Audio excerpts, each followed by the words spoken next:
पाचच कुठं तर ठेवत जा ना भांडे तू 17-12 इथं काढते तिथं ठेवते घासून आणल्याला माहित आहे का खबर माहित नाही मग बोलायला मग तू घास आकर पूस आकर काय पण कर पण तू एक जागा निश्चितपणे त्यांची ठरव तुला कुठं ठेवायचंय ते ठरव हा एकदाच ठरव कुठं ठेवायचंय ते कुत्र्यासारखं का भासायला माहित नाही ना काय समोर कुत्री आहे म्हणल्यावर कुत्र भोकणारच हा शब्द नीट वापरत जा तुला सांगतोय मी ए त्रिशा जरा थांब ना दम काढ ना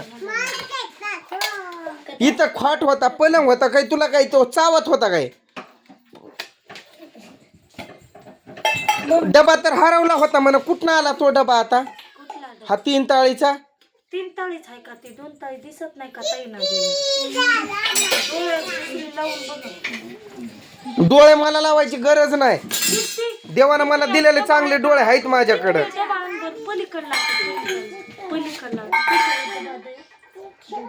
इथं पलंग होता काय चावत होता ते पलंग तुला तिथं बाबा झोपत्यात त्या पलंगावरती म्हणजे तुझ्या मनात असं असतं का ए थांब ना वाजवू नको तुझ्या मनात असं असतं का माणसानं घरात राहू नये म्हणून हा सरळ मान हलवती बिनला जगत अरे तुला कालवा करू नको म्हटलं ना 17-12 इथलं हलवायचं तिथलं आता फ्रीज इथं लावलेलं होतं पहिलं चावत होतं काय फ्रीज तिथं तुला कॉम्प्रेसर हल्लं खराब होतं फ्रीज अनाडी त्या अनाडी बिनडोक्याची बिनडोक नसल काम तर बघा थोडाफार मेंदू आहे का नाही तुला पण नेमकं हा फ्रीज इथं चावत होतं काय तुला कॉम्प्रेसर हालून फ्रीज खराब होतं एवढं माहित नाही तुला एवढं अक्कल नाही कळत नाही तुला मला माहित आहे कुणाला अक्कल नाही तूच लय हुशार आहे अक्कल बाजन डोक्या बाज आवरत आहे तू एका ठिकाणी कुठं तर ठेवायचं ती 17 वेळा इथून काढ तिथं टाक तिथून काढ इथं टाक आर्यन तुला गप्पच म्हणतोय कधीपासून मी पायाखाली घेईल तुला मी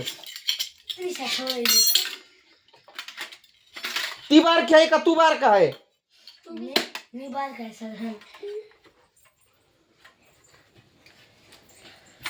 पलंग काय भारी होता इथं त्यावर गादी होती त्यांनी कधी पावसा पाण्याचं झोपत्याल करत्याल नाही काढलं इथून दिलं फेकून गादी झाली खराब ती कुठं कुठं दिलं फेकून फ्रीज इथं कसा एकदम परफेक्ट जागेवरती होता तिथनं काढलं दिलं तिकडं फेकून कॉम्प्रेसर हल्लं खराब होतं कोण बघणार हाय बरोबर नेतात नीट करून आणाय सगळं आणि पुढं गेलो की मागून फोन निरमा आणा साबण आणा एकच दिवशी बाजार करताना तोंड काय शिवलेला असतो काय सुई दोऱ्यानं एकदाच बोलायचं काय बोलायचं काय मागवायचंय ते एखाद दिवस घरी असल्यावर सुखानं बसूच देत नाही ना जगूच देत नाही म्याड कुठली काय बोलली काय बोलती बोल ना तू हा माझं उन्हाळ डोकं झालंय गरम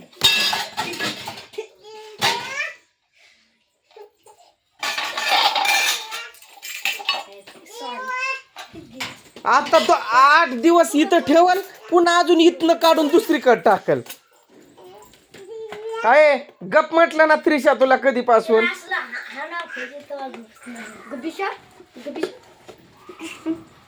व्यवस्थित वस्तू ठेवावं एकाच ठिकाणी 17 जागा बदलत फिरती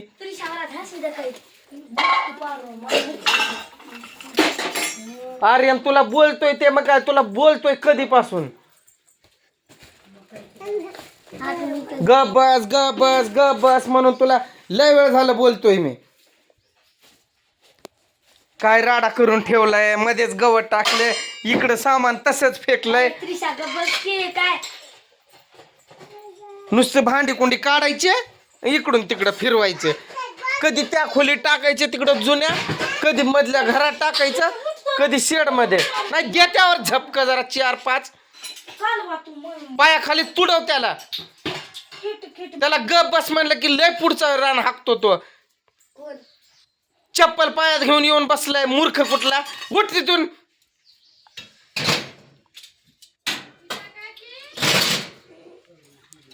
कधीपासून सांगतोय गप गप आवाज बंद कर, पायाखाली घेईल तुला. त्याच लायकीच आहे तू मार खाण्याच्या. बरोबर मारत्यात तुला.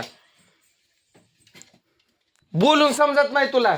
शाण्याला शब्दाचा मार आणि येड्याला खेटराचा मार म्हटल्यासारखं आहे तू. येड आहे प्युअर तू.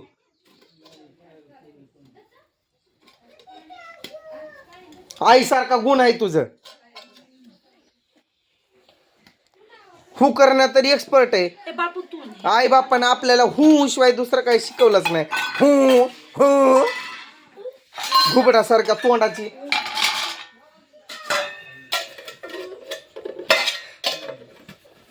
अरे तू माझ्या नजरेसमोर बाहेर निघ. तू निघ म्हटलं तर निघायचं गुपचूप. आता हे बेसन बेसन आता तो काय करायला त्याचा तो बसलाय ना मुठभर जीव घेऊन त्याचं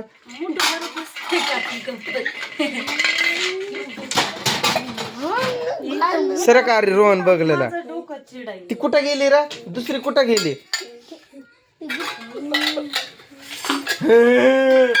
बाहेर हो बाहेर पटकन हो बाहेर. घराच्या बाहेर निघ तिकडं निघ.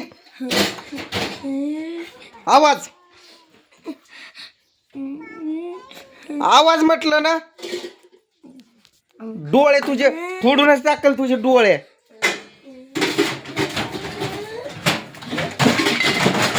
आता ह्या जागेवर ही पेटी 8 दिवसात दिसणार नाही. 8च दिवसात तिचं दुसरं ठिकाण असेल. पलंग कसा होता इथं काढून फेकलं.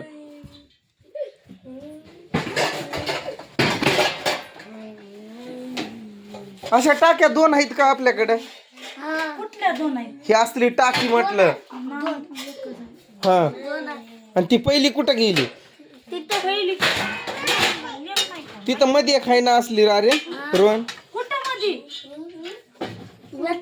आंघोळीच्या ठिकाणी तिथं नालीत कोणती आहे अशी एक नाही का. हा. त्याला झाकण नाही का वरचं. झाकण असू नसू पण 2 आहे ना अशा. माहित नाही. तुला काय खायचं माहित असतं नुसतं. एक कामाची नाही एक. आणि माणूस पुढे गेला की सामान मागवायच्या कामाची.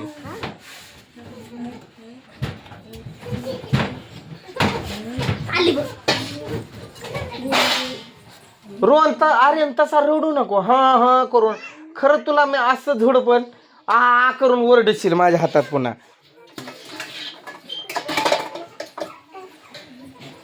कर तुझ्या मनाला येईल तसं. आता तू दिवसभर तुला कुठं काम आहे. काम नसले की तू असंच उद्योगावरती असते.